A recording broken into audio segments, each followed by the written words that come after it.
Hi friends, ഒരുപാട് ചേരുവകളൊന്നും ഇല്ലാതെ വീട്ടിൽ ഈസി ആയിട്ട് ഉണ്ടാക്കാൻ പറ്റുന്ന നല്ല ടേസ്റ്റിയായ ഒരു ഡ്രിങ്ക് ഉണ്ടാക്കാം ഇന്ന്.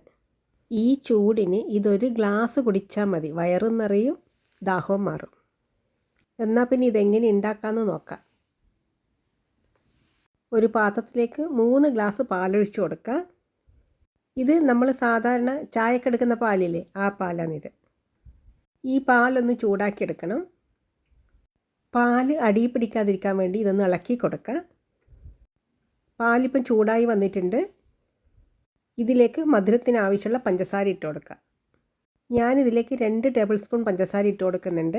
മധുരം നമ്മുടെ ഇഷ്ടത്തിനനുസരിച്ച് കൂട്ടിയും കുറച്ചും ഇട്ട് കൊടുക്കുക. പാല് തിളച്ച് പഞ്ചസാര മെൽട്ടായി വരുന്നത് വരെ വെയിറ്റ് ചെയ്യുക.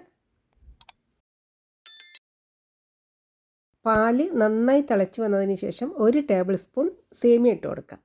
ഇത് വറുത്ത നേരിയ സേമിയാണ്. നേരിയ സേമിയ ആകുമ്പോൾ ഇത് കാണാൻ നല്ല ഭംഗിയായിരിക്കും. സേമിയ ഇട്ട് ഒന്നുകൂടി നന്നായി തിളച്ച് വരുന്ന സമയത്ത് ഇതിലേക്ക് 1 ടേബിൾ സ്പൂൺ സാബുദാന കൂടി ഇട്ട് കൊടുക്കാം. സാബുദാന എന്ന് പറഞ്ഞാൽ അറിയാലോ, ചൗവരി.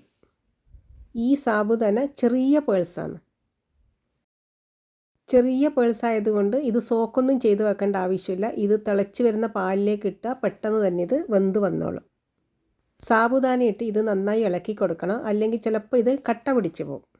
സാബുദാന ഇട്ടതിന് ശേഷം ഫ്ലെയിം മീഡിയത്തിലാക്കി ഇത് രണ്ടും വേവുന്നത് വരെ വെയിറ്റ് ചെയ്യുക. ഇത് 1 ടേബിൾ സ്പൂൺ കോൺഫ്ലോർ. ഇതിലേക്ക് 3 ടീസ്പൂൺ പാൽപ്പൊടിയും കൂടി ഇട്ട് കൊടുക്കുക.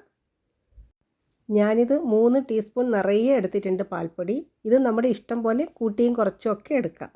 പാൽപ്പൊടിയും കൂടി ഇടുമ്പോഴത്തേക്ക് ഇത് നല്ല ടേസ്റ്റ് ആയിരിക്കും. ഇതിലേക്ക് 1/4 ഗ്ലാസ് തണുത്ത വെള്ളവും കൂടി ഒഴിച്ച് ഇത് കട്ടകളില്ലാതെ മിക്സ് ചെയ്തെടുക്കാം. പാൽപ്പൊടി ചേർക്കുമ്പോൾ ഇതിനൊരു പ്രത്യേക ടേസ്റ്റ് ആയിരിക്കും. കട്ടകളൊന്നും ഇല്ലാതെ മിക്സ് ചെയ്ത് ഇത് സൈഡിലേക്ക് മാറ്റി വെക്കാം. അപ്പോഴത്തേക്കും സേമിയ സാബുദാന നന്നായി വെന്ത് വന്നിട്ടുണ്ട്. ഇതിലേക്ക് കലക്കി മാറ്റി വെച്ച കോൺഫ്ലോർ ഒഴിച്ചു കൊടുക്കുക.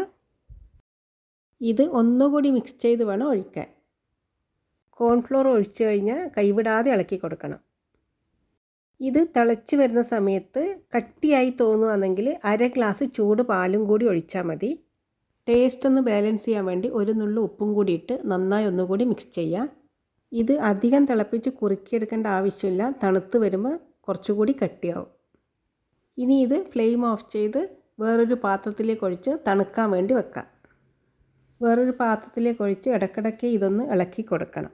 ഇതിൻ്റെ മേലെ പാട കെട്ടാണ്ടിരിക്കാൻ വേണ്ടിയാണ് ഇത് ഇളക്കി കൊടുക്കുന്നത്. ഇതിൻ്റെ ചൂട് മാറിയതിന് ശേഷം ഇത് തണുക്കാൻ വേണ്ടി ഫ്രിഡ്ജിലേക്ക് വെക്കാം.